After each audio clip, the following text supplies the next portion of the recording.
My name is Sophia Brennan. I am 24 years old, and the night my grandfather died, I was wearing an apron that smelled like French fry oil, counting tips on a sticky diner counter, hoping I had enough for this month's electricity bill.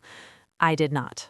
I had $43 and a grandfather who had just taken his last breath in a hospital room I did not know he was in, because nobody called me until it was over. That is the first thing you need to understand about my family. They did not forget to call me. They chose not to, because if I had been there at the end, everything they were planning falls apart. I know that now.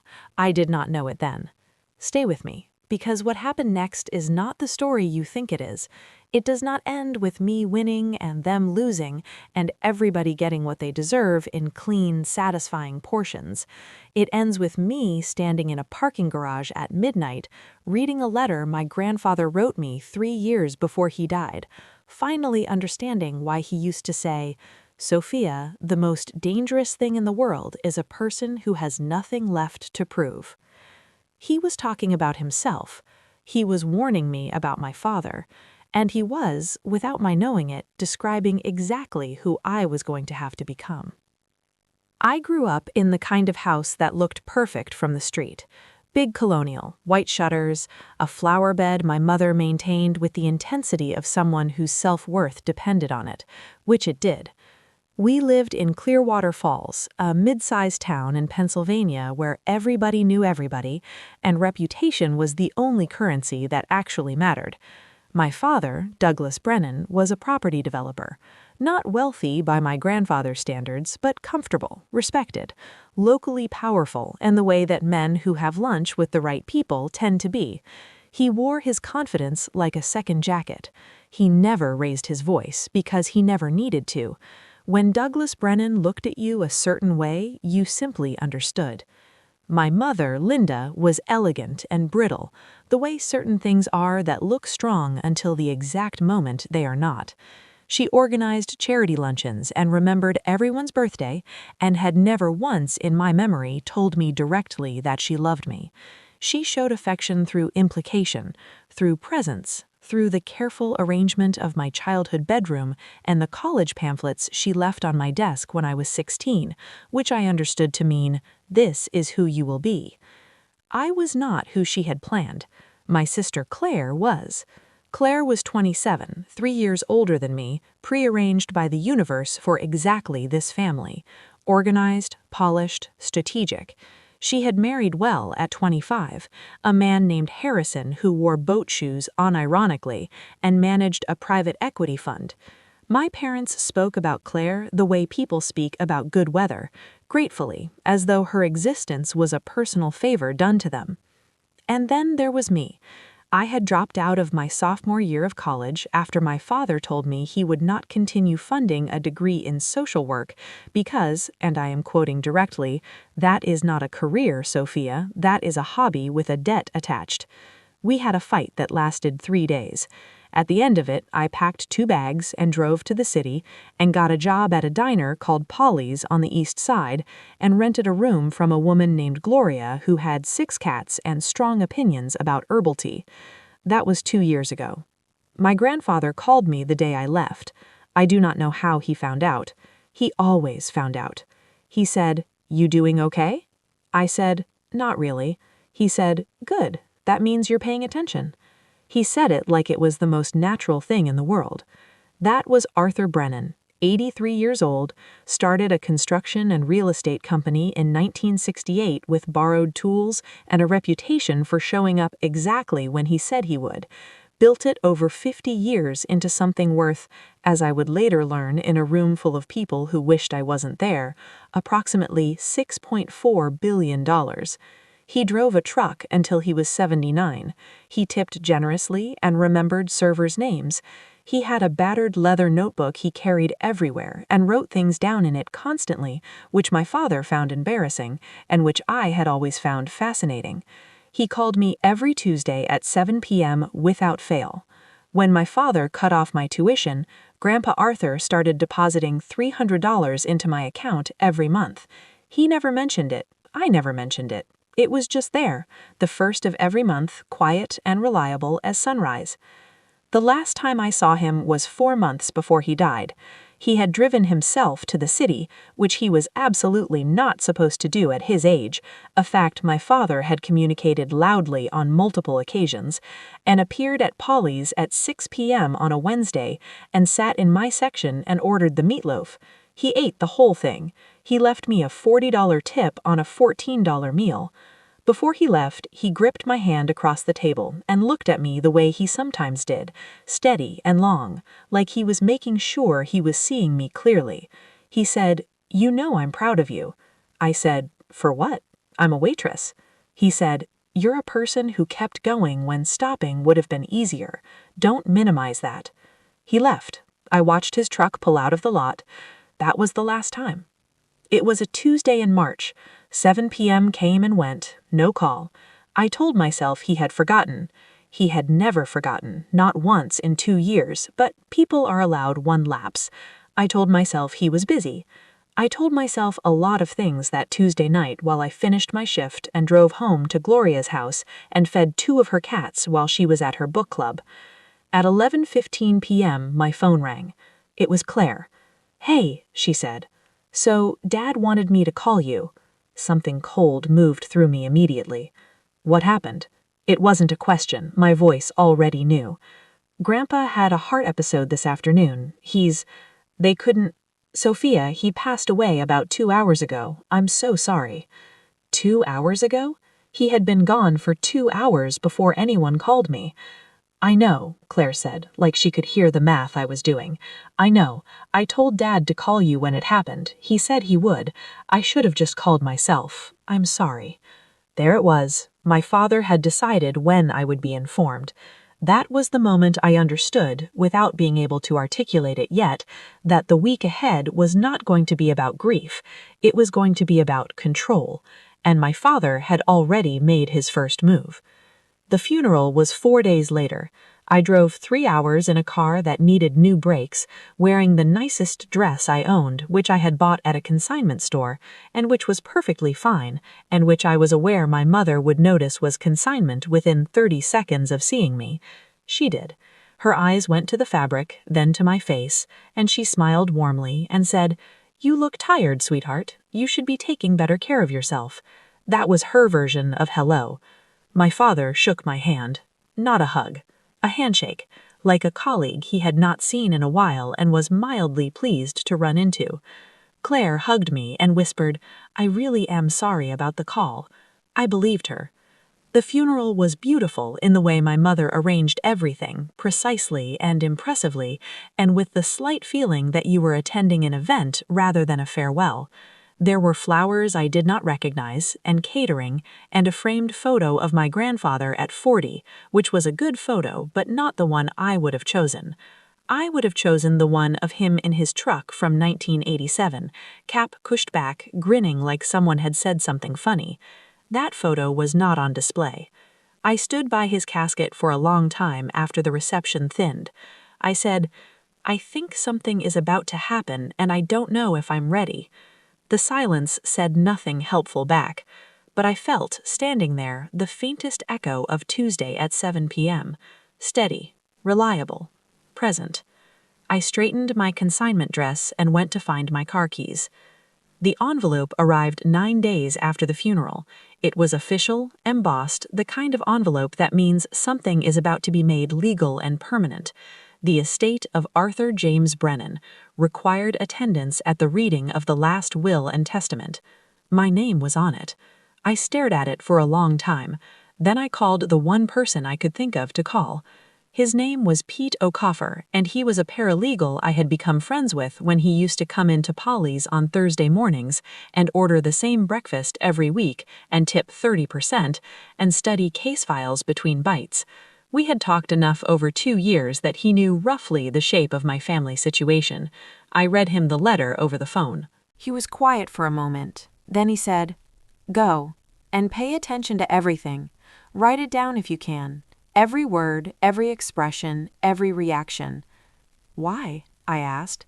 Because, he said carefully, if your grandfather was worth what some people say he was worth, the next few weeks are going to matter a great deal, and the people who pay attention to detail are the ones who survive them.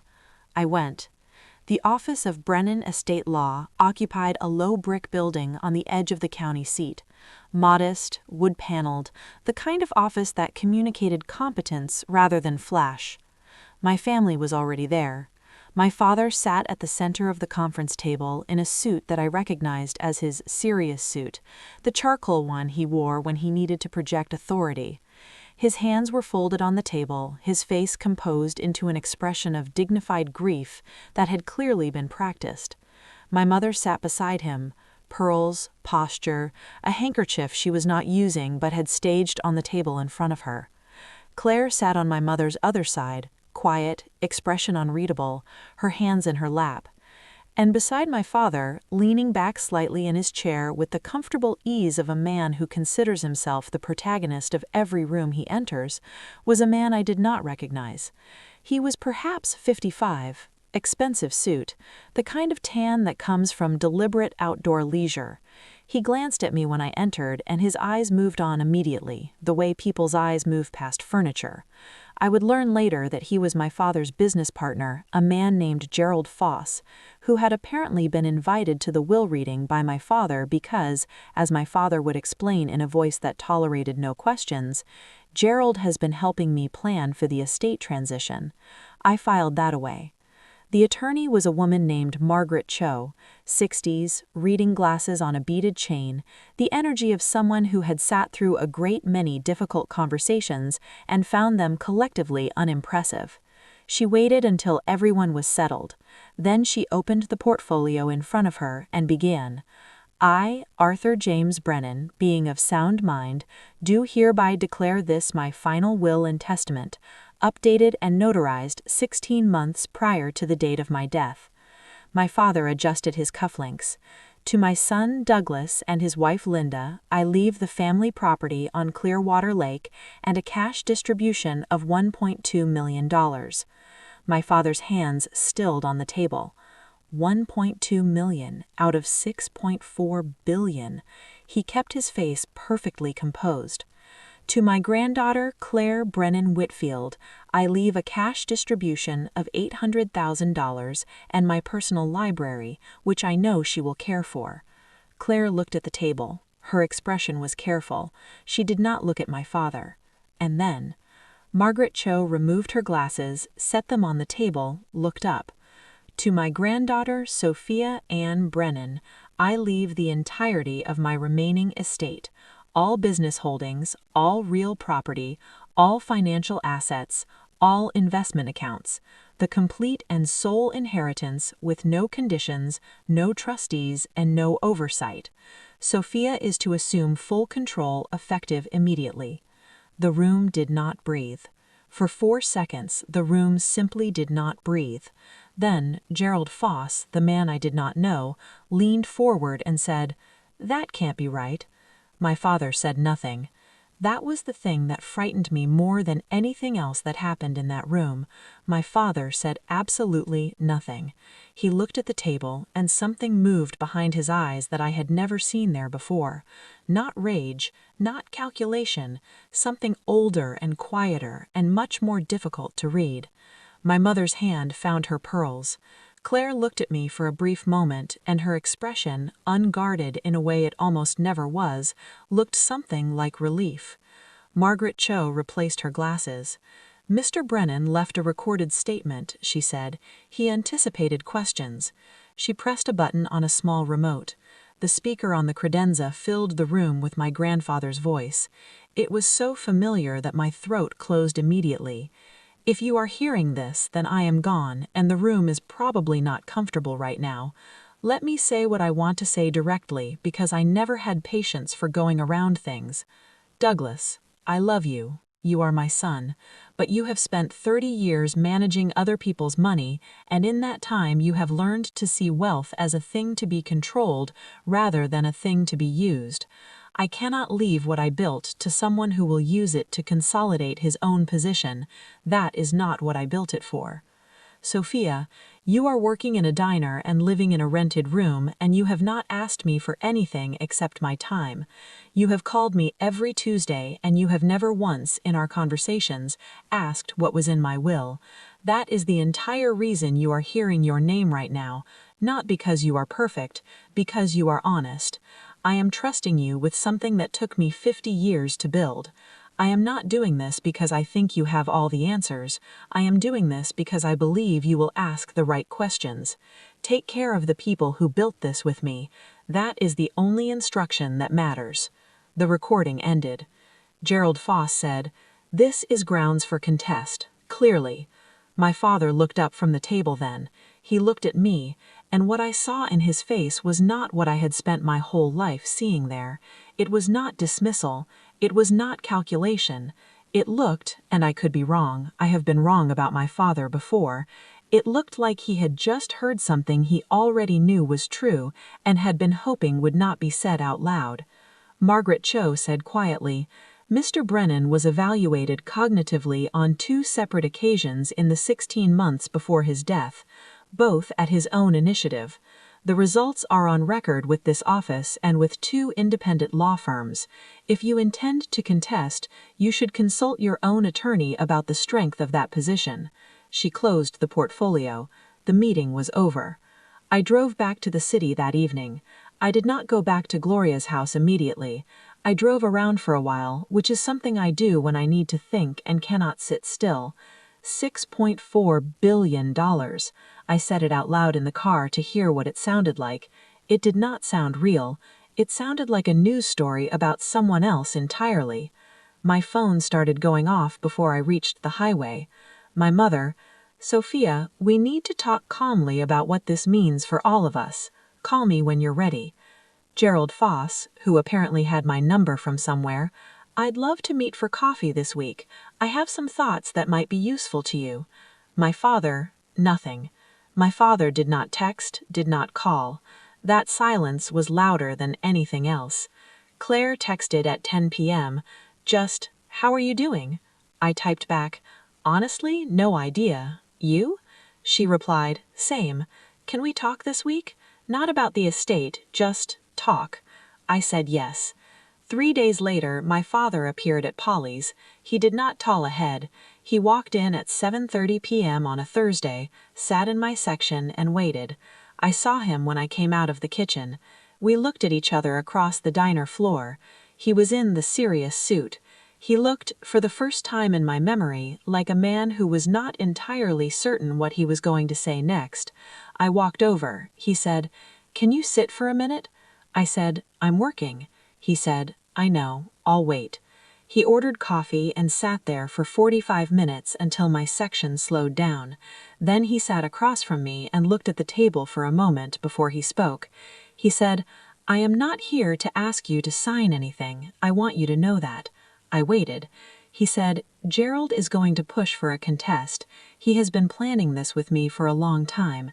He believed, we both believed, that the estate was going to come to me and that Gerald would help manage it.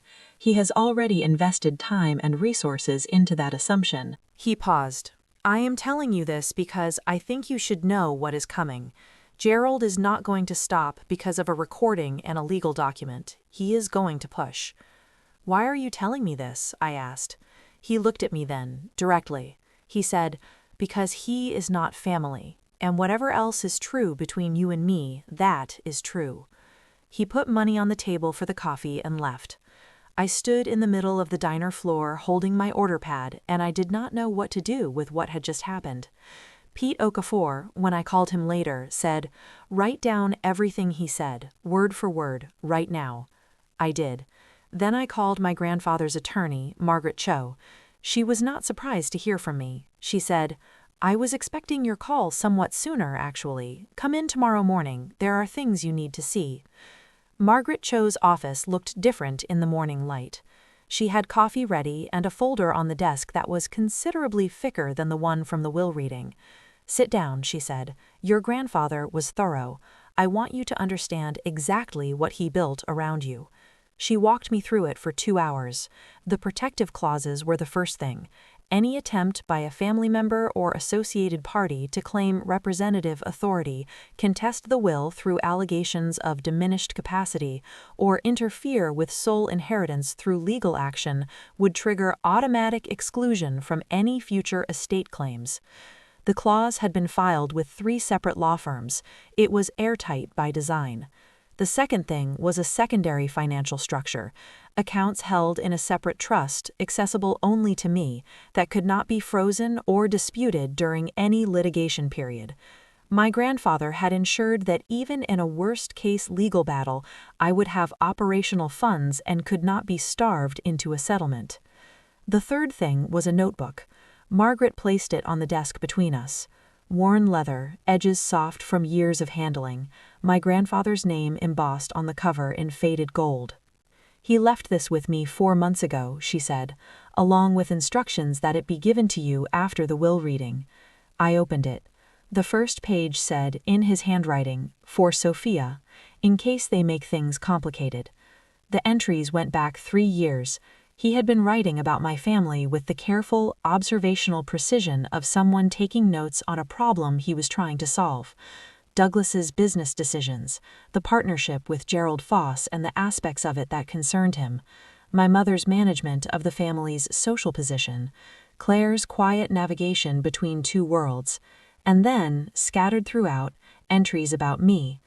Sophia called tonight. She talked about a family she serves at the diner whose youngest just started reading. She remembered the name of the book. She cares about people she doesn't have to care about. This is not a small thing.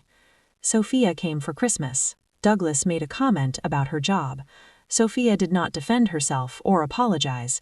She just looked at him calmly and changed the subject. "I have been watching people my whole life. That kind of self-possession does not come from comfort. It comes from having learned that other people's opinions are not your emergency.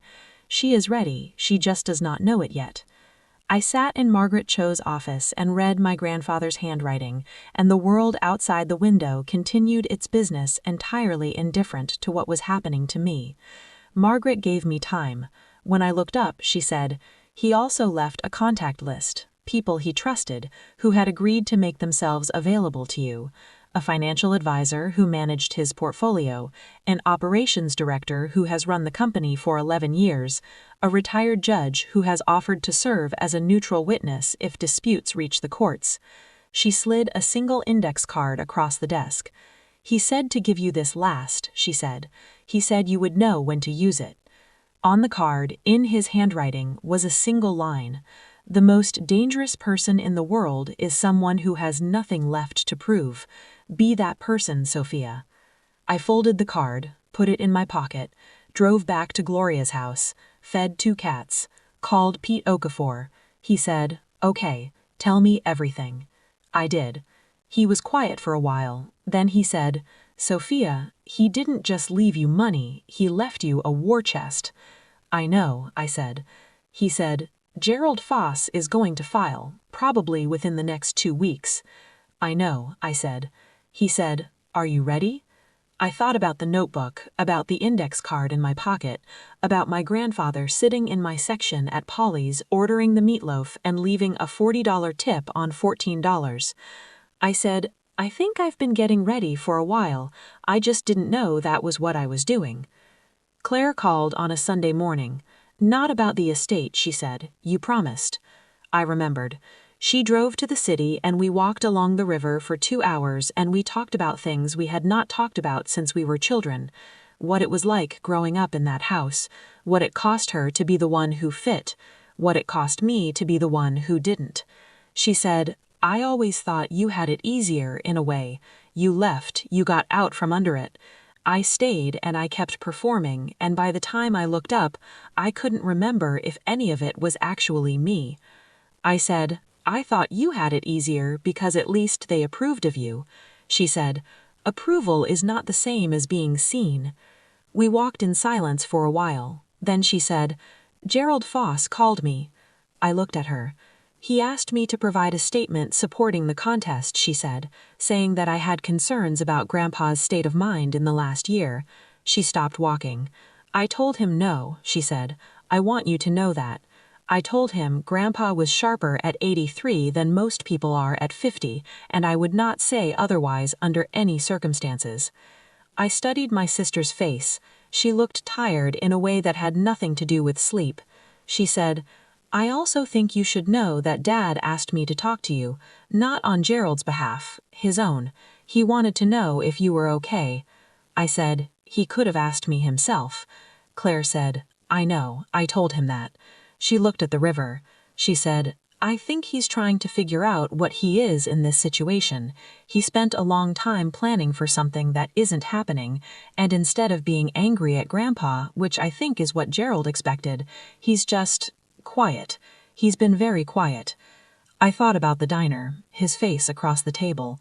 "I want you to know what's coming." "He warned you, didn't he?" Claire said. It wasn't a question. "Yes," I said. She nodded slowly. "He did something similar with me," she said. "He told me to think carefully about where I put my name." We stood at the railing above the river, and the city moved around us, and I thought about my family, about the strange, complicated machinery of them, about the ways people can be both disappointing and not entirely lost at the same time. I said, "Thank you for telling Foss no." She said, "He's not family. That was easy." She paused. "The rest is harder," she said, "but I'm working on it." Gerald Foss filed the petition on a Monday.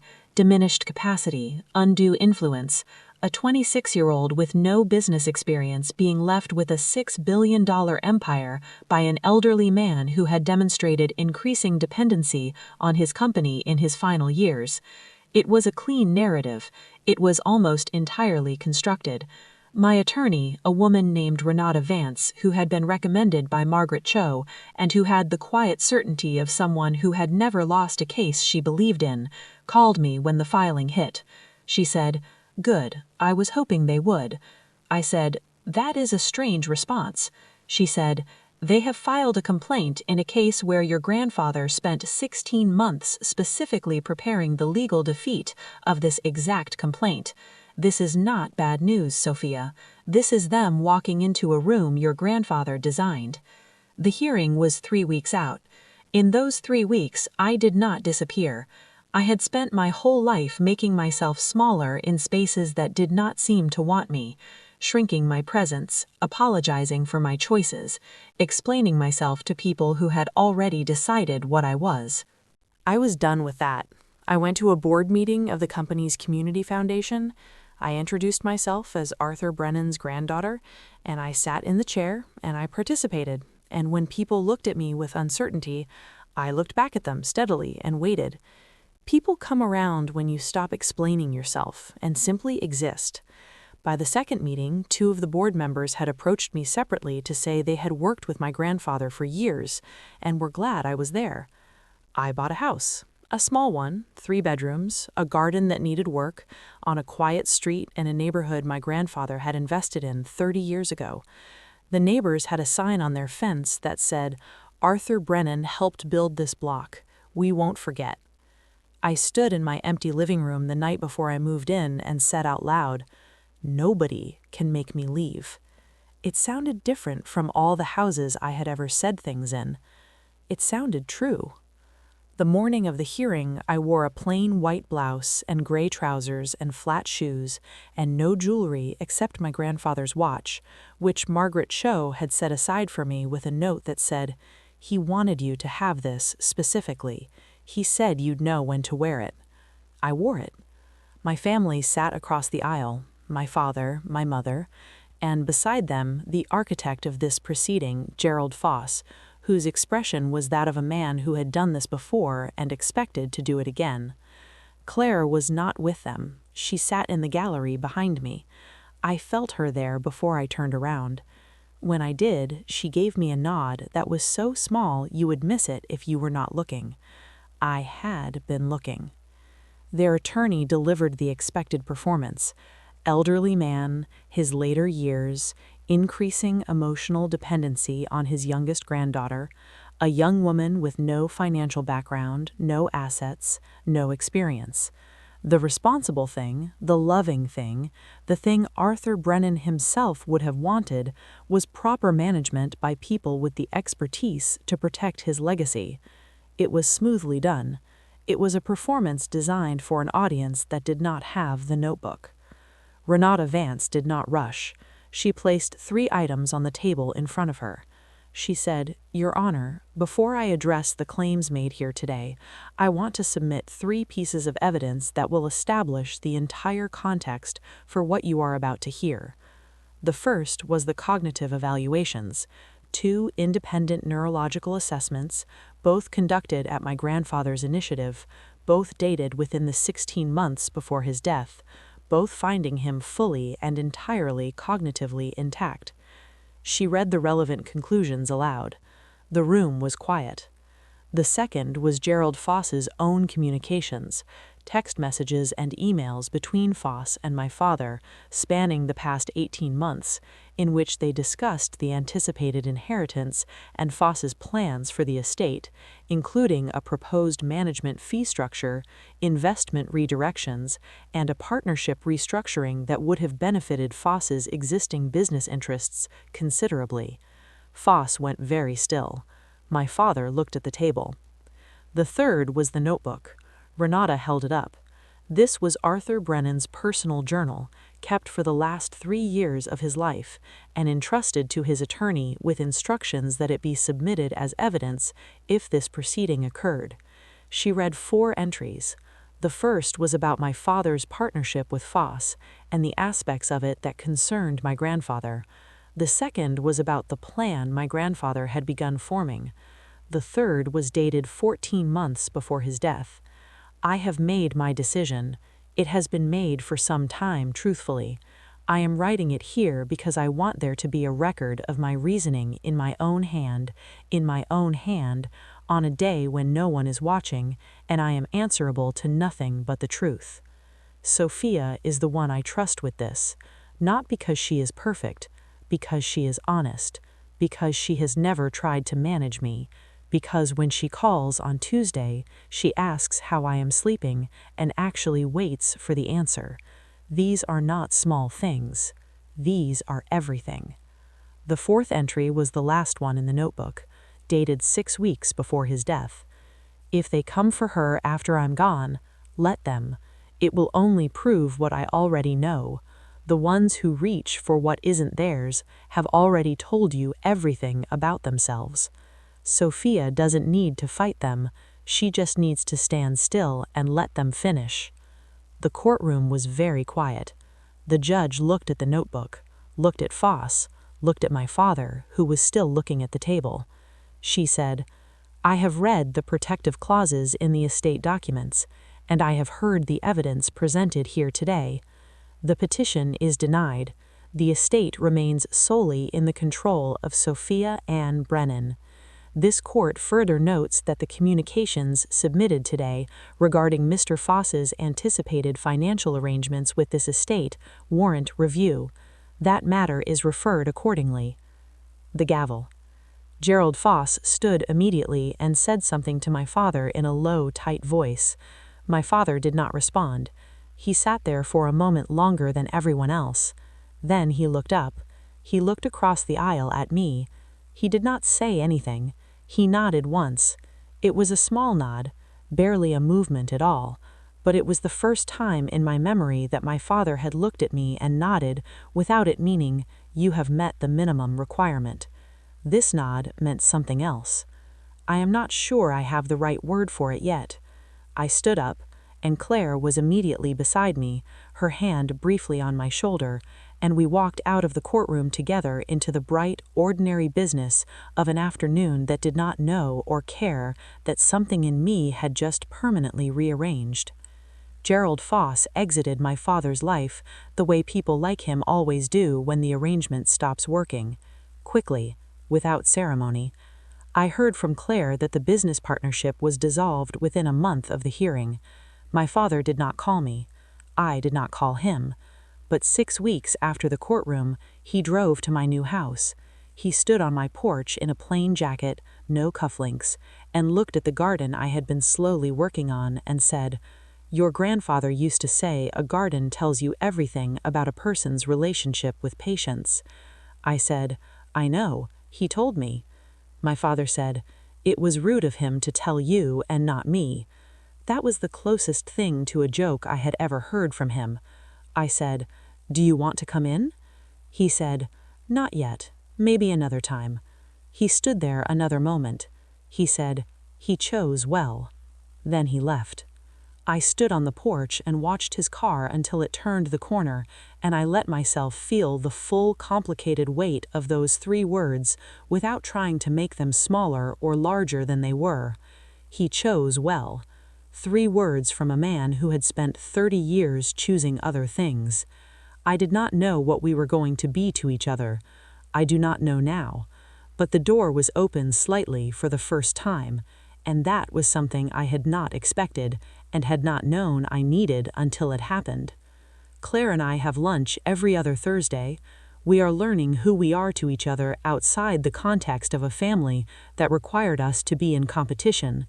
It is slow and sometimes awkward, and occasionally we say the wrong thing and have to back up and try again. It is the most honest relationship I have ever had with a family member. The Brennan Foundation's education initiative launched in the spring.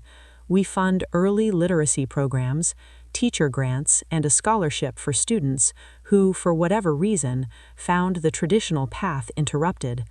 At the launch, I spoke for 7 minutes in front of 200 people, which is the longest I have ever spoken publicly, and I got through it. Afterward, a woman came up to me and said her son had dropped out of his first year of college after his family's financial situation changed. She said the scholarship had let him go back. She shook my hand and said, "Your grandfather helped this town for 50 years. Thank you for continuing it." I thanked her. I walked to my car. I sat in the parking garage for a few minutes in the quiet. I reached into my bag and took out the index card. The most dangerous person in the world is someone who has nothing left to prove. Be that person, Sophia. I had read it many times by then. It meant something different each time. In the courtroom, it meant, do not argue, simply stand. At my father's handshake, it meant, do not need his approval to know your own worth. In the parking garage that evening, after a woman had thanked me for continuing what my grandfather built, it meant something I could not quite put into words yet. Something about how the thing he trusted me with was not money. Money is what it looks like from the outside. From the inside, what he trusted me with was this: the responsibility of being someone whose presence in the world makes things slightly better for the people in it. The responsibility of asking how people are sleeping and waiting for the real answer. The responsibility of remembering the name of the book. These are not small things. I put the card back in my bag, started the car, drove home to my house on the street my grandfather helped build. Both plants on the windowsill were doing well. The garden needed work still, but it was coming. I was coming. Slowly, patiently, honestly, the way things that last always do.